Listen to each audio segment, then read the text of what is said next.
তো বন্ধুরা, আমি আগে একটা ভিডিও করেছিলাম বা একটা ছোট্ট বাচ্চা মেয়েকে নিয়ে, 3.5 বছরের বাচ্চা মেয়েকে নিয়ে মহিষাদলের ঘটনা।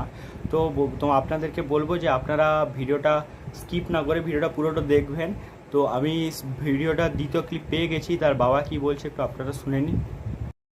দাদা, ঘটনাটা কি ঘটেছিল? ঘটনাটা বলতে ওই ওই কাকুটা আমার মেয়েটাকে ভালোবাসে, চকলেট টকলেট দেয়। আমরা বলি ওখানে বস, কোথাও যাসনি, গাড়ি রাস্তা আছে, আমরা এপাশে দোকানে কাজ করতেছি।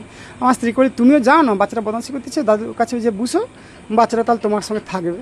এরকম চলছে মাস 3-4 ধরে। আমার 4 মাসের দোকান, তো প্রায় 2-3 মাস ধরে এরকম চলছে। মাঝে দুদিন উনি হঠাৎ করে না বলে আমার মেয়েকে ওনার বাড়িতে নিয়ে গেছে।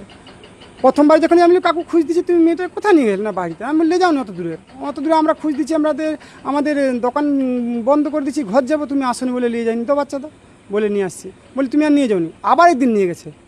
তুমি আবার নিয়ে গেছো না, একটু চা খেয়েছিল।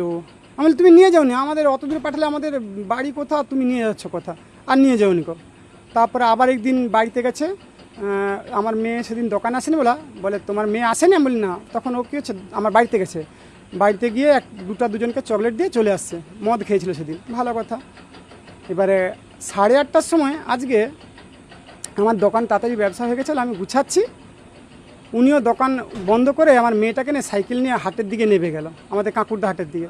এবার আমি একজনকে বলছি, আরে ভাই, মোর মেয়েটা কোন গেল দেখছো রে? না, সাইকেল নিয়ে কাকু তো হাটের দিকে নিয়ে গেছেন। ঠিক আছে, তাহলে দাঁড়াই। আমি বলছি তুমি দোকানটা গুছাও না, আর আমি একটু দাঁড়াইছি, না হলে কিছুক্ষণ দাঁড়ানোর পর দেখলি আসেনি। তারপরে আমি আবার দোকান চলে এসেছি। এবার তুমি একটু ঢালের দিকে দাঁড়াতো, কাকু যদি মেয়েটাকে নিয়ে যায়, মেয়েটাকে নিয়ে নেবে। এই বলতে চলে এসেছি, তার মধ্যে ও ঢাল থেকে উঠে ওর বাড়িতে নিয়ে চলে গেছে। 9টা বেজে গেছে, 8:30টায় নিয়ে গেছে, 9টা বেজে গেছে নিয়ে আসছে। নিয়ে আসতে আমরা দোকান তো গুছিয়ে দিয়েছি, বাড়ি চলে এসেছি। মেয়েটা কাঁদছে, বলে আমার ব্যথা করছে, আমার নুঙ্কু ব্যথা করছে। আমি তখন বলছি সোমবার একটু জল দাও তো, মনে হচ্ছে গরমে জল টল কম খেয়েছে, জল দাও তো।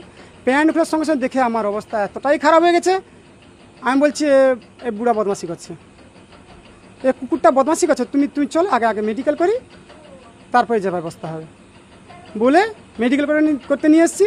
মেডিকেলে বলছে, ডাক্তার দিদিমণি বলছে যে এর ইনজিওর্ড আছে, গোপনাঙ্গ ইনজিওর্ড আছে, আর গাইনোকোলজিস্ট ডাক্তার দেখালে ওরা আপনাকে মেডিকেল রিপোর্ট দেবে। তো ওখান থেকে বাসুলি হসপিটাল থেকে একটা রিপোর্ট নিয়েছি।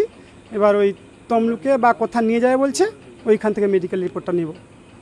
বলছি আপনার কি দোকান আছে আর ওনার কি দোকান? আমার ওখানে ঘুগনি মুড়ি দোকান আছে, সকালে ঘুগনি মুড়ি করি, বিকালে চাউমিন পকোড়া করি। আর আমার দোকানের সামনেই একদম ওনার সাইকেল দোকান আছে, সাইকেল সারানোর দোকান।